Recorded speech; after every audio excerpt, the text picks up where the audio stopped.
actually bribe a newspaper?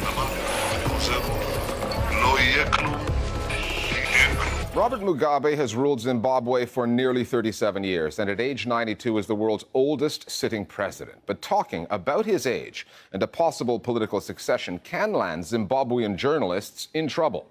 It's a difficult topic to ignore, given that Mugabe's ZANU-PF is divided as party members vie for position or align themselves with potential successors. State-owned news outlets like the Herald newspaper and the Zimbabwean Broadcasting Corporation remain loyal to Mugabe, but even they appear to be backing one faction in the ZANU-PF, albeit indirectly, by attacking the other. All of this maneuvering comes on the back of last year's civil unrest, the biggest anti-government demonstration seen in Zimbabwe for years, which slowly but surely faded away. The social media movement, so instrumental in calling people out onto the streets, largely went silent. The question is why. The Listening Post's Nick Muirhead now from Zimbabwe, where the big issue for the country's news media is what comes next.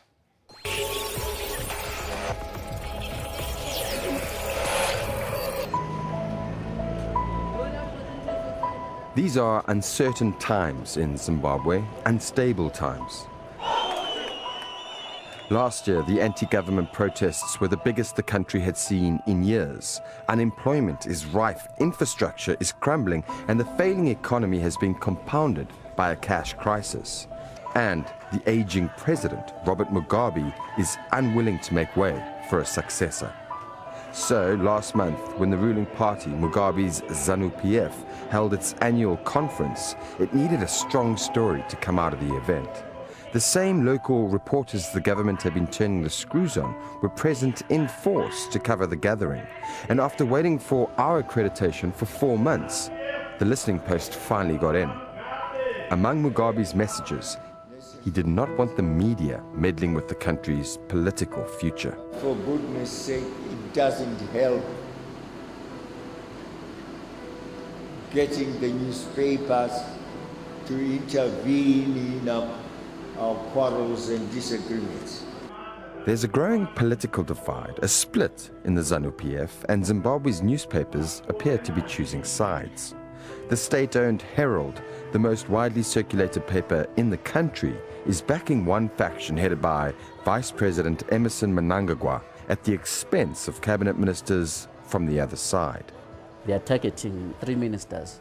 The Minister of Higher Education, Jonathan Moyo, who is also former information minister at one time. There is the president's nephew, Patrick Joao, who is Minister of Youth, and the Minister of Local Government, Xavier Kasukwere. These ministers in the past 3 months have been attacked by the public media in a way that we have never seen before. Privately owned papers like Newsday and The Standard have been less obvious than The Herald, but their coverage is more favorable to a faction that includes Education Minister Jonathan Moyo. Moyo generates much of his own news. He uses Twitter to take on his ZANU-PF rivals, creating a social media spectacle that has left President Mugabe unimpressed. We do not run or organize matters of the party or settle our grievances through Twitter and Facebook, etc., whatever. There is no other ZANU-PF minister who is tweeting except Professor Jonathan Moyo. It is clear who is at the forefront of using Twitter to attack opponents, even to attack the media, to attack even the Herald. If we write something that he doesn't agree with, he's quick to attack us. Whenever we do a story, we do not make the mistake of not conducting them, but sometimes they do not take our calls. That political struggles are reflected in the media is not a new phenomenon in Zimbabwe. What is unusual is the frequency of attacks on ZANU-PF ministers in state media, which signals to many that those news outlets are starting to align themselves with a likely successor. Criticizing the president still remains off limits. Any questions over his age, health, capacity to lead are left to privately owned newspapers. But those journalists need to proceed with caution. In early December, a video of Mugabe apparently struggling to leave the podium after a speech went viral. The privately owned weekly paper, The Standard, sent a reporter to speak with the information minister about the incident. When the minister was asked about the president's health, he became very hostile.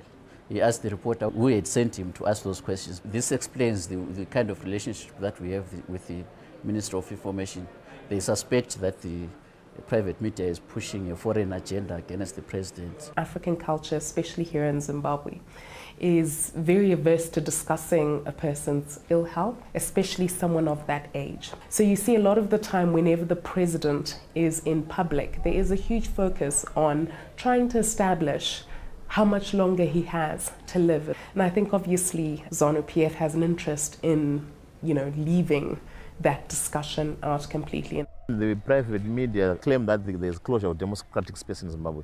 But honestly, if I had to do a content analysis of what comes out in these papers, the way they call the president names, the way they call the first family names, people are free to say what they want.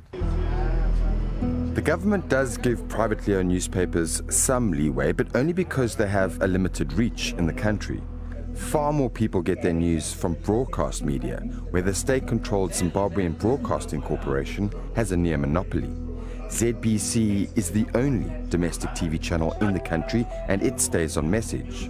The few privately owned radio stations are mostly loyal to the ZANU-PF. It was social media that caught the ruling party off guard last year when a wave of anti-government protests was sparked by a video posted on Facebook. It feels as if I just want to belong to another country. This flag. The video, uploaded by a pastor named Ivan Mawarire, launched a social media movement called #ThisFlag, and multiple others followed. Activists relied on phone technology to spread the word and get people onto the streets. But as the movements grew, the state machinery was deployed in full force and the demonstrations were put down. You had riot police, you had the army in some instances, people started getting arrested, people started getting beaten up, and they were very indiscriminate in their attacks on the populace. There was one video that went viral of a woman, who was, raising her hands up in surrender, and they beat her to a pulp. These online movements, they used WhatsApp to organize people. So when the government started threatening that they can seize people's phones, people started fearing that maybe they will be arrested. Pastor Ivan leaving the country was a huge blow to the movement, and I think the whole aspect of the movement was around a phrase saying "Hati chachka, hati chada," which means we're not afraid anymore and we don't want anymore. So him leaving kind of contradicted that statement, and it kind of brought back, the fear amongst people.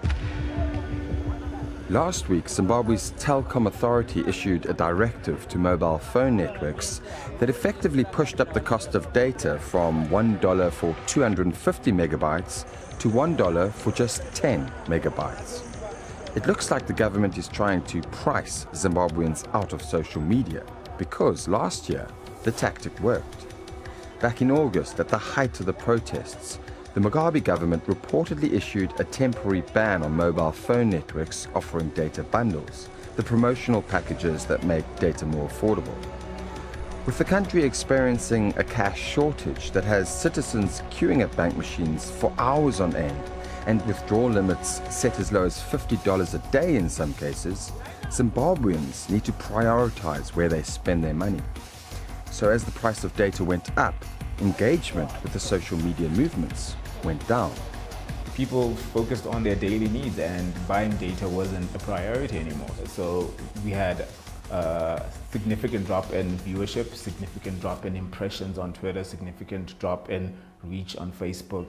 That is when the whole social media movements, the hashtag movements started to die. It's a platform for the elite, but when it comes to the crunch, is the grannies, the grandpas, the men and women in the village who always deliver the vote for ZANU-PF. ZANU-PF always does badly in urban areas where these people with access to social media are. So these people who are doing these social media campaigns are basically preaching to the converted. It's of no effect to ZANU-PF. Nearly 37 years into the rule of Robert Mugabe, his power remains entrenched, and no opposition in politics or the media have been able to dislodge him. So while some news outlets prepare for who comes next, today it's President Mugabe and his government wants to keep it that way, even if they have to hit Zimbabweans where it already hurts. And that for now is the Zimbabwean story.